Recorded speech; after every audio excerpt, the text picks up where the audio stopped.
Thank you very much for listening to this week's talk on the Shir of Vayeshev.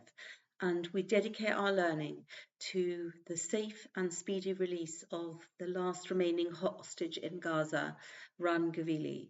And this is, on the one hand, a moment of raw gratitude to Hashem that all of the others have returned, thank God.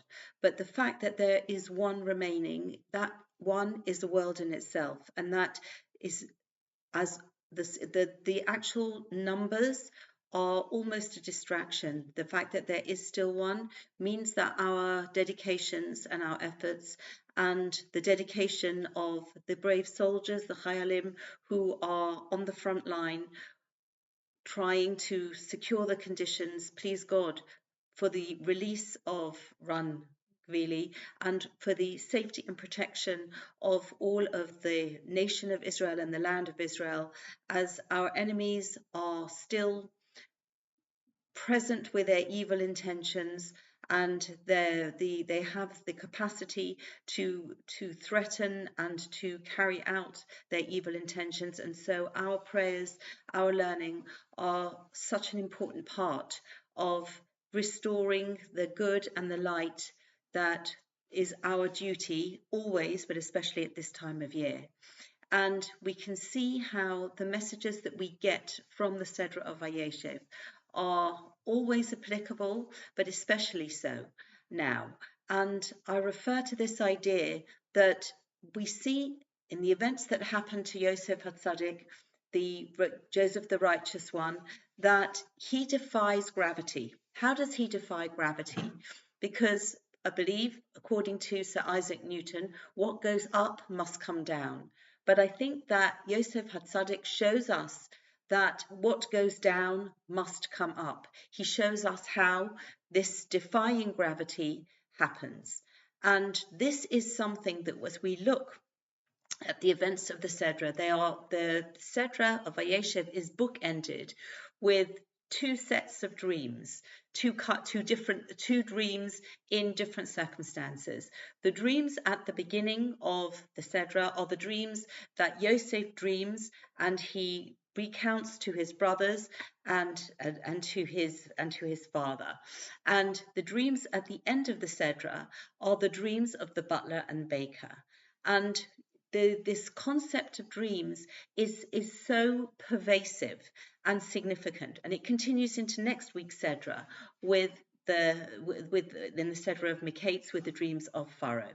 But if we really want to know how to defy gravity, as we get the guidebook from Yosef Hatzadik, the first part of the lesson is the observation that's made actually in the middle of the Sedra, that when Potiphar, the wife of Potiphar, this is when Yosef has been sold into slavery after his brothers changed their original plan of killing him to selling him into slavery. He ends up in the house of Potiphar, and Potiphar, and he does very well there. And we think perhaps after the traumas of the beginning of the Sedra, when Yosef is brutally sold by his brothers into slavery, that actually Yosef's fortunes are going to turn and he's going to come up. He's going to get out of this terrible pit, literally. And we see the first, as he is in Potiphar's house, Potiphar's wife wants to seduce Yosef. But before that happens, we see that he is elevated to such a high position in Potiphar's house. And that is chapter 39, verse 3. Vayar Adonov ki Adonai ito, and his master saw that Hashem is with him. V'chol asher hu oseh Hashem matzliach biyodo. And everything that he does, Hashem makes successful in his hand. And Rashi comments on this idea that Hashem is with him. Surely Hashem is with all of us. Hashem is constantly present with everyone at all times. But Rashi says, Ki Hashem ito, that Hashem is with him, Shem Shamayim Shagur B'fiv. The name of heaven was fluent in his mouth, i.e., he would regularly refer to God in conversation. And the first paragraph in this lesson of defying gravity is bringing Hashem into our conversation. And we look at the way Yosef speaks in the situations that he finds himself after that being sold. And then he's in various, whether it's in Potiphar's house, various environments, Potiphar's house, the prison, he brings Hashem into the conversation. Now, this can be something that you might say, it doesn't have to be sincere, it doesn't have to be deep, you can just say the words, so to speak. And yes, it's possible to do anything by just going through the motions and not really meaning it. Obviously, anything that is done in this way is, and especially in our service of Hashem, that if we're doing it insincerely, then that is a much lower level of performing that particular mitzvah. But there is still something that we can start with. Sometimes when we start doing things, there's a phrase, mitoch shelo lishma ba lishma, which means sometimes we might do things for the wrong reason, but actually once we establish a habit, a pattern, then we will move on in spiritual matters. We will come to do these things for the right reasons. So we don't say, if you're not 100% deeply sincere, then don't bother, don't fake it. Just if you're not going to really mean it properly, then don't say it at all. But this idea that we can learn from Yosef is that we start by performing actions, by saying words, and then we hope that the correct intention is going to follow. So I think that looking at the Sedra, if we want to join Yosef, to follow Yosef on this incredible journey of defying gravity, that is the first thing that we start with, that using the Rashi and the comment on the words of the Sedra. The second thing, going back to the dreams that bookend the Sedra, that we have to know when to dream and when to wake up. Yosef Hatzadik is not necessarily born as capable and as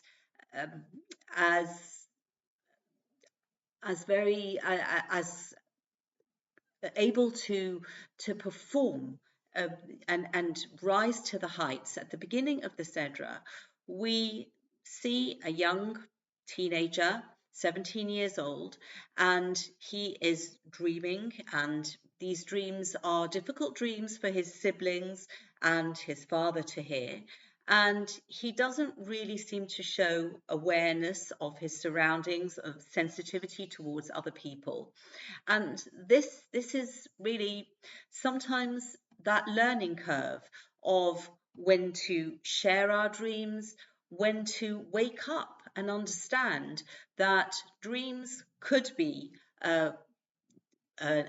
based on prophecy, that Hashem appears to somebody in a dream, and this is a lower level of prophecy, but this is still a way of communicating, that Hashem communicates with people. Or sometimes, and this is most often the case now, that dreams are simply a subconscious manifestation of perhaps what we said or done, what we did, or what we thought during the day. And in that repose of night, then the manifestations of those subconscious thoughts then rise to the surface and become a dream. And it is perhaps understanding that on the one hand, our dreams may say something about our deepest longings, but equally they may not have a very sort of deep symbolism, and therefore we just need to be aware in terms of our own interpretations and what effect it has on ourselves, but equally in how we share those dreams with people around us, that it might not be appropriate for the waking hours. And looking at the dreams, looking at the end of the Sedra, when Yosef interprets the dreams of the butler and the baker, Paro's servants, and it's often noted that from the dreams at the beginning of the Sedra, which focused on Yosef himself. The dreams at the end of the Sedra were Yosef taking an interest in those around him, noticing that the butler and the baker looked concerned, looked perplexed, and he therefore wants to try to alleviate their pain, their distress, and he knows that if they've had this dream, then perhaps by interpreting these dreams, he's going to help them in this way. So the second part of defying gravity, the way that Yosef shows us, is to understand the nature of dreams as much as we can. Understand that when we wake up to the fact that we are when we are listening to other people, when we are trying to use our talents in whatever field to help them, this is going to be a way of bringing light into the world, bringing goodness into the world. And again, this helps us achieve miraculous events, and helps us to lift ourselves up, and to, again, from a down point that we ourselves might be experiencing, we rise up, we defy gravity. And the third way of looking at this concept is actually internalizing all of those messages. So the first message of having Hashem in our conversation, and we said that could be on the surface level. The second message of the dreaming about ourselves, helping other people interpret their dreams, that's the second aspect. And the third aspect is the internalization of both of those 2 points. So although I said sometimes we can say things, we might not mean them so sincerely, but there's still a value in saying them. When we get to the end of the Sedra and we see that Yosef is taught a very clear lesson, because it's all very well to have Hashem on your tongue, or refer to Hashem in your conversation, but you need to work on really understanding that everything comes from Hashem. And while we need to make our own efforts, we're not going to sit back and say, Hashem, you do it all. But we have to know that the people in our lives who we look to for help, they are our allies up to a certain point. And we must not put too much confidence in what they are promising to do for us, what they might do for us. And at the end of the Sedra, when Yosef is actually criticized for asking the butler who was going free to remember him to Paro, and this was criticized as being too much of a reliance on the human actors. But at the end of the Sedra, the Pasuk, V'lo zachar sar hamashkim es Yosef vayishkachehu, there's this balance. Just like Yosef asked twice that the butler should remember him, we have this double expression. V'lo zachar sar hamashkim, the butler did not remember es Yosef, vayishkachehu, and he forgot him. And surely if somebody doesn't remember something, then they forget it. So what is the point of the repetition? And Rashi explains, V'lo zachar ki bo bayom, on that very day, short-term memory, long-term memory. He just forgot it on that day. But you might forget something on that day. You imagine the butler's gone free and he's got a lot of people to see, and he is exultant to the fact that he's escaped, he has been released that day. But if he would have really wanted to remember longer term, and this is what Rashi continues to say, Vayishkachehu la'achar mikan, so he forgot him afterwards. Because Yosef depended on him to remember him. Huzkak lios asor, he had to remain imprisoned, shtei shonim, 2 more years. And so this sounds harsh, but the lesson is that If we are defying gravity, we are contradicting the laws of so-called nature. And these laws are created by Hashem, and they can be suspended by Hashem as well. But if we want to get to the level where the laws of nature won't apply to us, where we can truly, from the deepest, lowest point, from going down, come up, then we need to tune in. We need to have internalized those first two lessons, the lesson of the mentioning Hashem, the lesson of looking outwards and helping others, and then taking that to the very deepest level. And that is going to enable us to follow in that path of Yosef Hatzadik.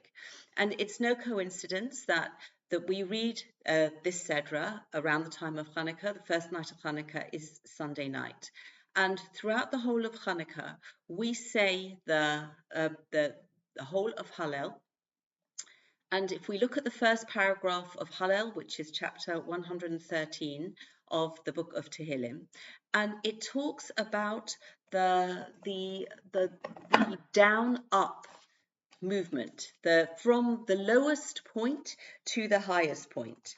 And we say Mikimi me ofodol, who lifts up the poor person from the dust, me ashpos yorim evion, from the dung heap, lifting up the pauper. Lahoshivi imnedivim imnedive amo, to replace him, to return him with the nobles to the nobles of his people. Moshivi akeres habayis, returns the woman who is barren, aim habonim samecha, into a joyful mother of children. And this idea of Chanuka, this idea that is represented in the events of Chanuka, of the victory of the Hashmonaim, the Maccabees, over the Hellenists. And this is, I think, something that we can find as a pattern that recurs from what we read in the Vayeshev, in what happens to Yosef, going from the very lowest point, coming up.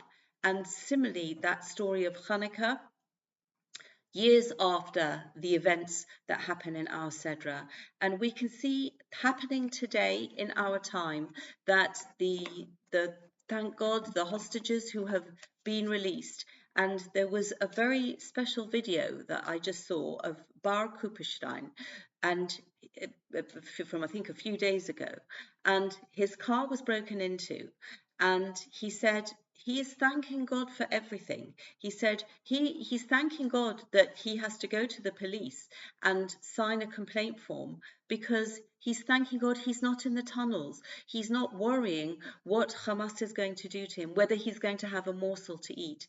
He is really exulting in the fact that he has been raised up from the lowest point, and whatever perhaps challenges of daily life that he might have to face, he is actually seeing his overwhelming response is gratitude to Hashem for his rescue and his miraculous return to his home and to his people. And please God, we should merit to see these miracles, and we should all have this great honor of celebrating Chanuka in please God, in the land of Israel, with the temple rebuilt speedily and in our time. Thank you very much for listening, and wishing everybody Shabbat Shalom.